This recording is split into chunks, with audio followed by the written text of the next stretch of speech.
welcome to a Malaysian Flight A370 update and the Poleshift theory of GMLS. So basically what's been going on over the last 2 weeks, there's been debris found, there's been debris lost, there's been things seen on satellites, there's been things not seen in the ocean. It's all been very confusing, and there's lots and lots of countries now running to what would be the I don't know, the prize of what is a treasure hunt now, I think. So let's just do a little bit of a quick recap of what I've done in my first video, just to show a couple of maps. Here is the map of the vortices that is created by these geomagnetic lines. What we are looking at is the flights Air France that went down in 2009 and the Malaysian ones, and made a few comparisons and see what was going on with the energies. So here on the map you'll see these two flights. This here is the vortices maps that we explained all about, the Bermuda Triangle, but also the Japanese triangle, which is created just right of the mark of the Air Malaysian 370. We also looked at the real equator and how it all sat on that, which is here. And we can see that these two planes went down pretty much on the equator of the magnetic equator, not the real-time map equator, as it were, the 0 degrees, but the magnetic equator of the Earth. We went through this in the Poleshift theory, which you can see on the other video. You can look on my channel, you'll be able to find it, the Malaysian Flight. But we will be coming back into this. What I want us to do is just basically convey the information that I understand from today of where the international research for the plane has got to. I'm not a great fan of news, don't really watch it a lot, so yeah, I don't really get daily updates. So this is what I know of the understanding of where it is at the moment. There's been a lot of sightings of debris. We can see in this map from the BBC that there is debris here down in southwestern part of the Indian Ocean, or southwest, sorry, of Australia. The last ping, as they say, came from the satellite, which is in this red arc here. I personally think that as the plane, this is this section here on the right hand side, as the plane took off, it eventually caught itself in what would be a geomagnetic anomaly, or holes, if you like, which completely threw the geomagnetics readings of the plane completely, exactly the same situation of the Air France flight, which was commented in my video on this. And the plane started heading off into another direction. And we will see, apart from, according to the GMLS, how this is actually possible. But I was just to sort of say, I think personally, I think the plane is somewhere in this region here, in fact. And I think it went down pretty much just above here. And so it's just literally west square on to Australia, I think, personally. Simply because it got its readings wrong on north and south, basically. So I think it came out through there, came back down through here, and it's on the corner of this white square here. So let's have a quick look at that, where that is. So we're looking at this section here, the crossing over point, basically, of the yellow and the blue line. Anybody who's been following any of my videos will understand that the yellow and that light blue line are actually starting to take on more and more importance in this world, taking away a lot of the power from the red and the solid blue line. And I think probably the best way to look at this actually is through the GMLS vortices. Let me just pull them up.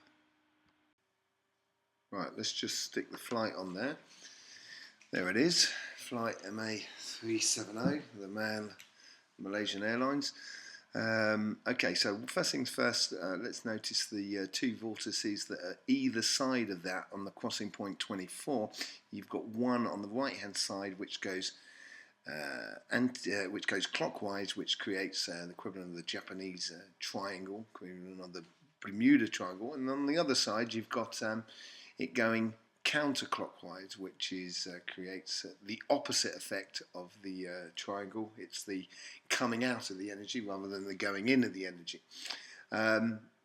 What I think had here is where the yellow line has taken on a bit more power, it's actually forcing, if you can see just above where the flight was last seen, you have these an expansion vortice, and below it, between point 25, 22 and 27, you have a reduction vortice. Now, I think the reduction vortice, because you've got the yellow and the blue line down there, is far greater than the one that you're seeing above, the expansion vortice, and it pulls the plane down there.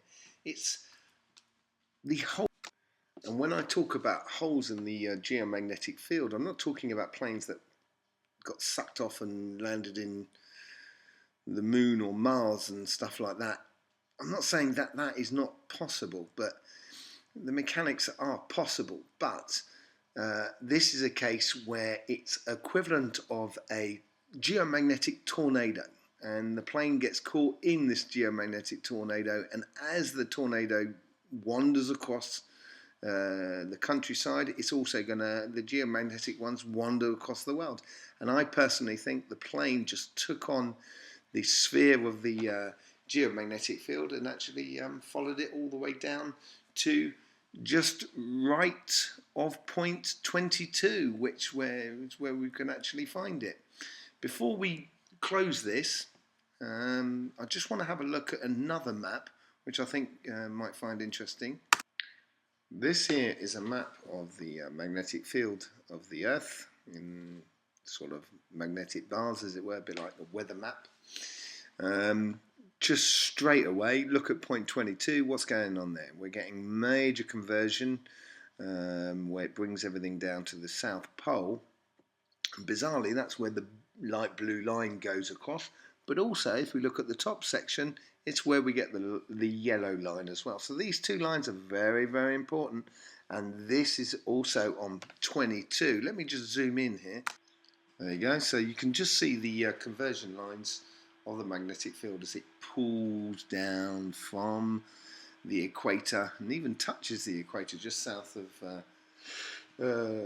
of India, smack bang in the middle of that anti-clockwise expansion vortex.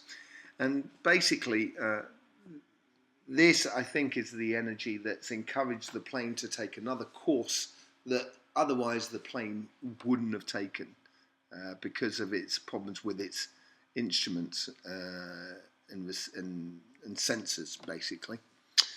So I'm waiting to hear what the news says. I hope they find the plane for all the families concerned. Certainly, in my experience as a healer, I know it works out a lot better when people actually find the body of our loved ones, and therefore we can get through that moment of day or grieving for the people. So I hope they do find it. I've got a funny feeling they're going to find it around the number 22 mark. My money's on that. And as I said, I think it's all to do with geomagnetic captors, and they may have to change all of that. So wait and see. I haven't looked at the earthquakes today. I did an earthquake video earlier, one that you might want to see. It's a little bit long, a little bit longer than I thought it would be. A bit of a gas bag maybe, but you know, I did a few predictions, and I haven't looked at the earthquakes today, and I was wondering whether I got it right. So I'll be going to do that. Take it easy. Don't forget, love from me to you and your crew.